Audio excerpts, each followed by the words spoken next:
मानस में दर्शन आया। भगवान जब शबरी माता के पास आए, शबरी माता से भगवान ने नवधा भक्ति, 9 प्रकार की भक्ति का व्याख्यान किया। और श्री भगवान शबरी मैया को कहते हैं, मानहु एक भगत कर नाता। भक्ति का मतलब प्रेम का संबंध भगवान सबसे निभाते हैं। प्रेम में कोई कह दे बेटा बन जाओ तो भगवान बेटा बन करके आ जाए। प्रेम में कोई कह दे कि हमारे सखा बन जाओ तो भगवान स्वीकार कर लें। तो किसी ने प्रश्न किया, महाराज ये प्रेम की प्राप्ति, भक्ति की प्राप्ति जीव को कैसे? और तब कल भी हमने आपसे कहा था कि यद्यपि तो ये कहना बड़ा मुश्किल है, ऐसा करोगे तो प्रेम बन जाएगा, ये कहना बड़ा मुश्किल है। लेकिन हाँ, संतों ने एक रास्ता दिया, 9 साधन जो भक्ति के बताए, वो इसीलिए कि इस रास्ते पर चलोगे तो अति शीघ्र भगवत प्रेम के पात्र बन जाओगे। और उस रास्ते में सबसे पहला रास्ता है सत्संग का। तो आए बड़े भाव से, भगवान ने जो शबरी माता को नवधा भक्ति का उपदेश व्याख्यान किया, हम आप भी अपने जीवन में धारण करें उसे। केवल श्रवण ना करें, धारण करें। प्रथम भक्ति संतान कर संग,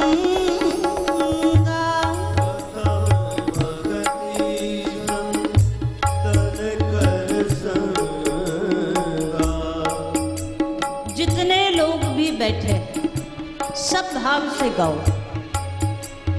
क्योंकि जब तुम केवल सुनते हो ना तो आलस्य आना शुरू होता है, और श्रोता को आलस्य आएगा तो फिर गड़बड़ होगा ना। कल भी हमने कहा था, चौपाई तो गाने की ही चीज है और इसलिए सबको गाना चाहिए। हम एक बात हमेशा कहते हैं, वेद का मंत्र नहीं आता कोई बात नहीं, वेद का मंत्र, वैदिक मंत्र अशुद्ध बोलना नहीं चाहिए, लेकिन मानस में ये स्वतंत्रता है। भाए को भाए अनख आलो, जैसा आए गाते रहो, ये गायन का विषय है। प्रथम भगत संतान कर संग,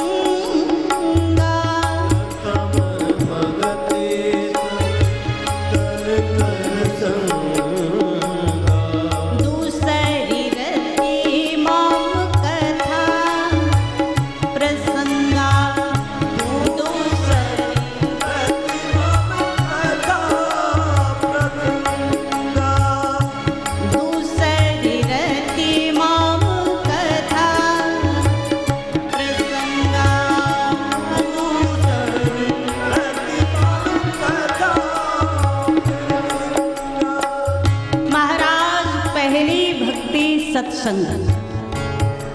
और सत्संग भी सामान्य हर किसी को नहीं मिल सकता। प्रथम भक्ति कही है ना महाराज, तो ऐसे ही सामान्य नहीं मिलता। बड़े भाग पाइए सत्संग, बड़े सौभाग्य से मिलता है महाराज। जन्म जन्म के पुण्य संचित हो तब कभी एक घड़ी, आधी में पुण्यार्थ तुलसी संगत साधु की, क्या बात। और गहरी बात, मानस में दर्शन आया। मोदानी जी बैठे ना सामने, तो कभी कभी उनका वाला जो कहने का तरीका है वो आ जाता है। और गहरी बात सुनो,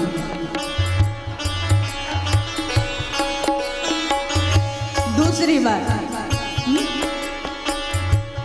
बड़े भाग पाई सत्संग, बड़े भाग्य से सत्संग मिलता है। सत्संग जन्म जन्म के पुण्यों का संचित फल है। आप ये मत समझ लेना सत्संग में पहुंच गए तो पुण्य कमा लिया, नहीं, जन्मों का पुण्य एकत्रित होता है तब जाके संत का दर्शन मिलता है। मानस में एक एक चीज बिल्कुल स्पष्ट की, पुण्य पुंज बिनु मिले ही न संता। कई जन्मों के पुण्य एकत्रित हो जाए और उन पुण्यों का समूह जब फल देने लगे तो उसका फल क्या है? संत का दर्शन हो जाए। और महाराज एक और गहरी बात हुई, आज तो हमें लगता है मोदानी जी सामने बैठे हैं ना, तो मानसकार ने कहा। और एक चीज बड़ी गहरी बात,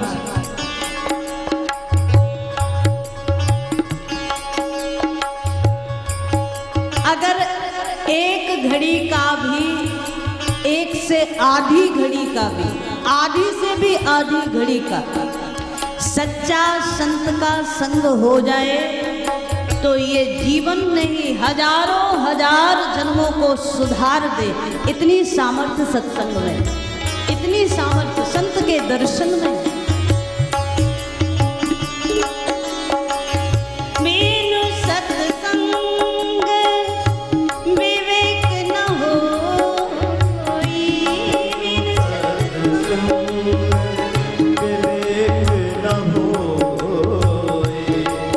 अच्छा, सत्संग से क्या मिलता है? तो मानसकार ने कहा बिनु सत्संग विवेक न हो। अब ये विवेक क्या है? देखो, बुद्धि अलग चीज है, विवेक अलग चीज है। बुद्धि तो सबको भगवान ने देकर भेजा है, बुद्धि तो सबके पास है। हित अनहित पशु पक्षी हूँ जाना, अपना हित अनहित सब जानते हैं। तो महाराज बुद्धि तो भगवान ने देकर भेजा है जीव को,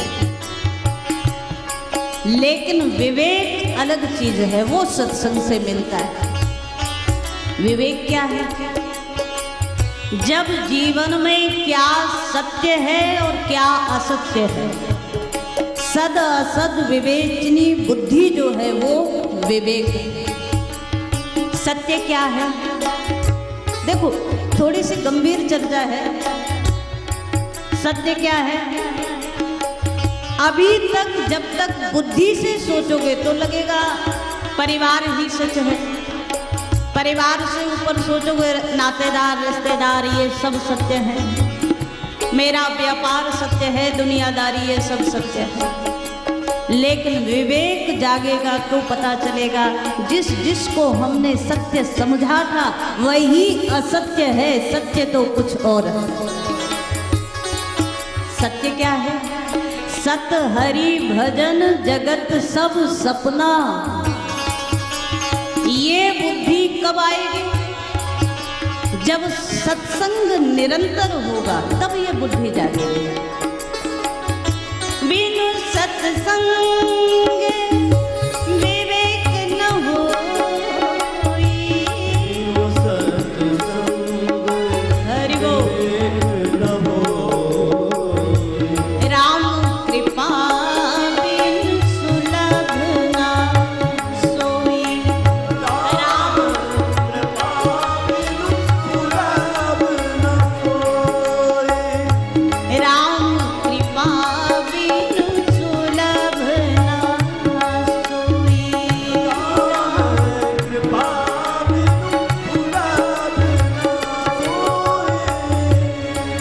महाराज, बुद्धि तो सबको भगवान दे देते हैं, सरलता से मिल जाती है, लेकिन विवेक बड़ा कठिन है।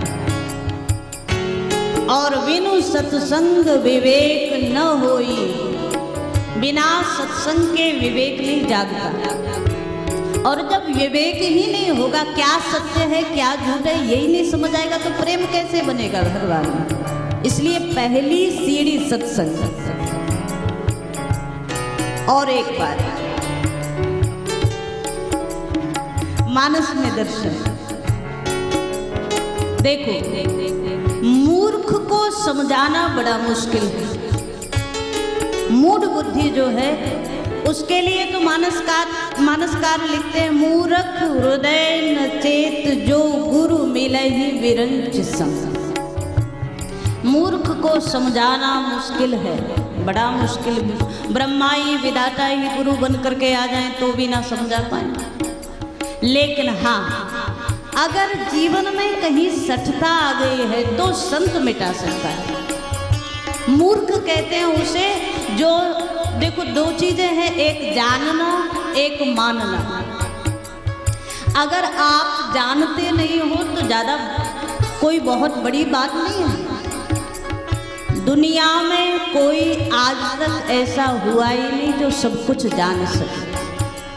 इसलिए हम सब कुछ नहीं जानते तो कोई बहुत बड़ी बात नहीं, जितना जानते हैं उतना पर्याप्त। जानते नहीं हो ये ज्यादा बड़ी कमी नहीं है, लेकिन महाराज जानते भी नहीं हो और मानते भी नहीं, ये सबसे बड़ी कमी है। ये बहुत बड़ी कमी है। कई लोग जानते हैं पर मानते नहीं, और कई लोग न जानते हैं न मानते हैं। ऐसे में बड़ा मुश्किल। ब्रह्मा भी आ जाए तो समझा नहीं सकते। हाँ, इतना है कि हम जानते नहीं हैं और अज्ञानता में सठता कर जाए तो संत की कृपा से सठ बुद्धि भी सद्बुद्धि में बदल सकती है। सठ में और सद में थोड़ा ही अंतर है ना शब्द में भी। तो सठ बुद्धि तो सद्बुद्धि में बदल सकती है, लेकिन मूर्खता बड़ा मुश्किल महाराज। सठ सुधरहि सत संगति पाई,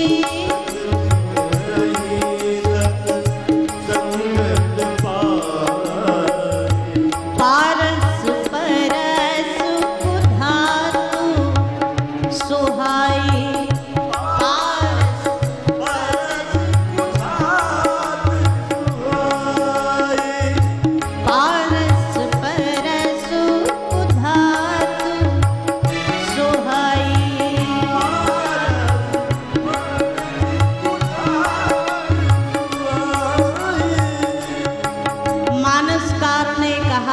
सठ सुधरई सत्संगति पाई। अब ये निर्णय हम लोगों को करना है कि हम किस गणना में हैं। सठ बुद्धि तो सुधर सकती है सत्संग से, लेकिन महाराज जो जानने को और मानने को तैयार नहीं, ऐसे मूर्ख बुद्धि को सुधारना ब्रह्मा के भी बस की बात नहीं। उसे कोई नहीं सुधार सकता। तो प्रथम भगति संतन कर संगा, इसीलिए पहली भक्ति सत्संग है।